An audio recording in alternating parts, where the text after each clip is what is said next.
Hello, it's Anna here from Paper Craft Create and welcome to my channel. This video today is part of a hop and we are introducing Kendra's Card Challenge number 12. If you should be unfamiliar with Kendra's Card Challenges, basically they're a card making challenge where you're given cutting templates for six 6x6 pattern paper pieces. So Kendra will supply the cutting templates, so as you can see this is the sort of thing that it looks like, so it's got all the measurements and where to cut them and so on. And then she also provides 15 card sketches in which to use those pieces. Now these are a starting point, so you can follow them exactly as they are, or you can use the pieces and arrange them a little bit different to suit yourself. But it's just a challenge to get your creative juices flowing and of course go into the running to win some amazing prizes by some of our wonderful prize sponsors. I'll have a little picture of those in the video so that you can see all the different prize sponsors. So thank you so much to you all. You're wonderful to support this card sketch challenge. And look, it's just a bit of fun and you know, a great way to make a bulk bunch of cards and just to really get you using your supplies and also getting to know and learn about some new companies you may not have heard of either. So today I will actually be using one of our company's supplies. It's one of the Australian companies and one that I dearly love. It's Uniquely Creative and they will be offering a gift certificate. So you could possibly win a gift certificate to spend in their store. Now I also have this kit here, which is actually Forest Melody. So this kit here, it's a create and color kit, so it has a few bits and pieces, so I'll just really quickly run through this. But it does have a pack of paper which has I think a couple of each sheets. Now this pack is a little bit different. It's obviously not 6x6 and it is it's a half A5. So we will have to make a couple of little adjustments, but we have some papers here which are sort of like little bits you can cut out, like this one here, or you could choose to use this with quite a big pattern on it. And then we've got a lot of these half ones which are ideal for card fronts, but you can, you know, use them and make them in whatever full pieces of and then other little bits that you can cut out and use as extra ephemera if you wanted.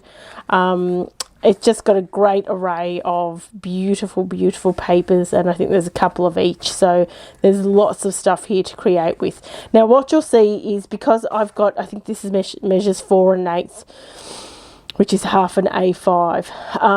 What I'll be doing is I'll be sort of splitting up my 6x6 pieces over like a couple of different pattern pieces, so it would be effectively as if I was using, you know, paper that was sort of double-sided, where these are single-sided, so you get a little bit of extra choice there by having, you know, the two. So what I'll do with some of my cutting templates, which I'll show you again just so you have a rough idea, but I'll leave that. I mean, you know, if you're using something like this, by all means you can just use it. So in this instance, this one here, we've got a 3-inch piece, so what I might have done is might have cut the 3-inch piece on one side and then done the remainder on the other side, so it still will work out to 6x6, but you know, just the length on some of them you might have to sort of just move something sideways, just accommodate, but you've got a little bit more space across these sheets to cut out your pieces, and in a couple of them, you know, like little directions that they might be moving in would actually be a little bit different, you know, like on a weird angle, so I can put it on the correct angle by, you know, utilizing a bit more of this paper. So that's what I'll be using as my paper choice.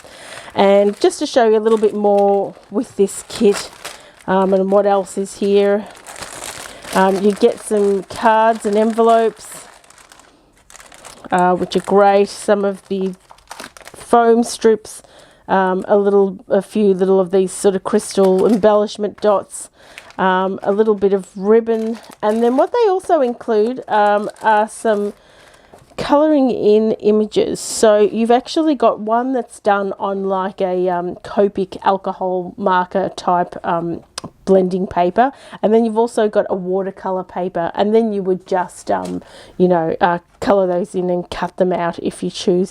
Otherwise you also have this wonderful pack of a bundle of ephemera different things, both you know, some sentiments as well as lots of images. So in these particular cards I'm doing today, I will only use the ephemeras. I will make a complete set out of this set because it is just so adorable and I love them, and I would love to try colouring in a few of these images myself as well, which I'll show you at a later date.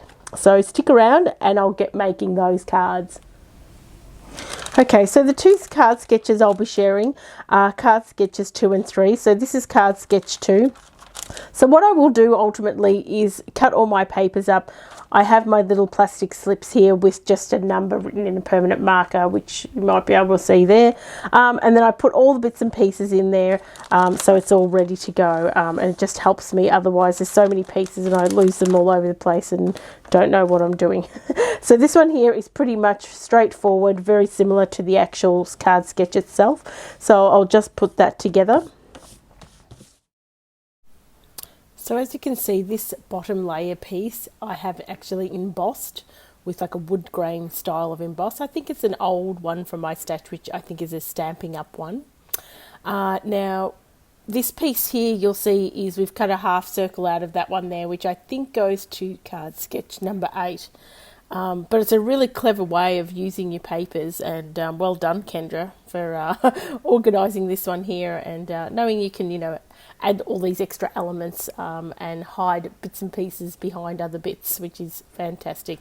So as I mentioned, it is fairly much straightforward, and I've pretty much followed it to a T using this one here. And as you'll see, I'm using the ephemera, so I've got my gorgeous little Moose who's playing his guitar and has some music there, and just happy birthday. So that was also this sentiment was actually off one of the sheets of paper, which has a whole bunch of sentiments and little strips and other little bits and pieces that you can use to embellish your cards, which I've just cut out with my scissors, which is really great. I'm putting up the moose on a little bit of foam just to add a little more dimension, so it's not so flat. I tinkered with whether I would put the music up on some foam tape or not, but I couldn't quite get that to stay, so I just I thought, oh look, I'll keep it flat. So I've got both the moose and the sentiment lifted, and just the music flash on the base there. So that is card number 2, which was really, really cute. I really love this design, and surely we'll be using this one again. Okay, so for card sketch number 3, this one here is a little more tricky. I was having a play around working out how to do this.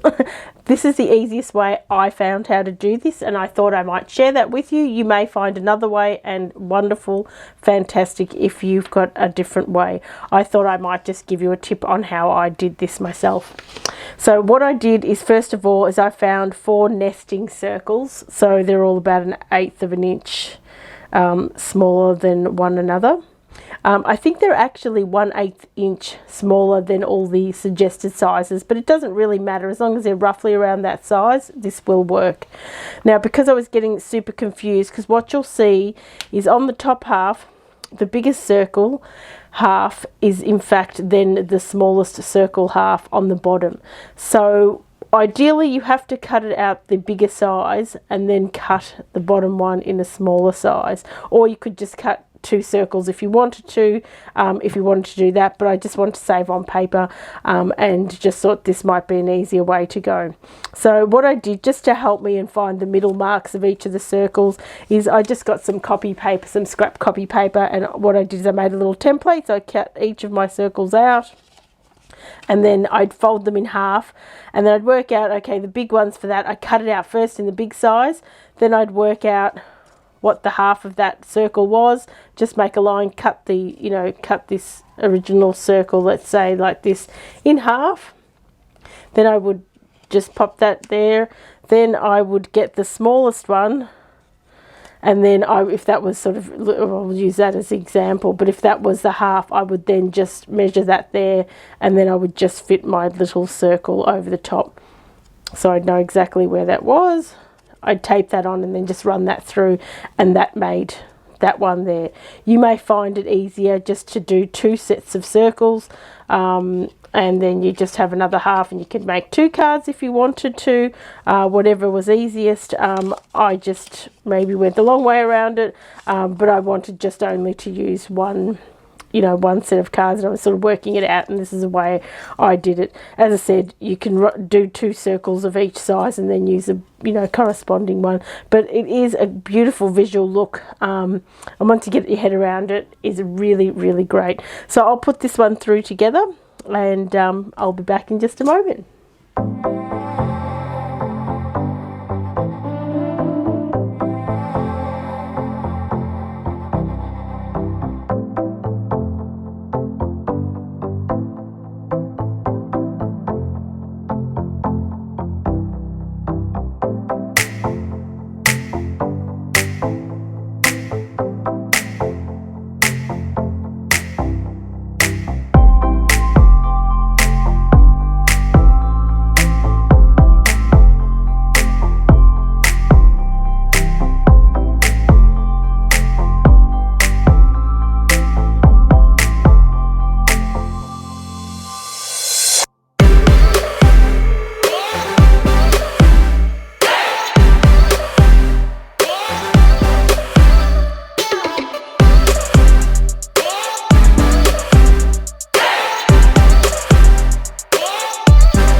Be sure to hop along to see our designers create each of the sketches in the challenge. There is a huge giveaway prize full of crafty goodies, so make sure you watch, like and comment each video along the way.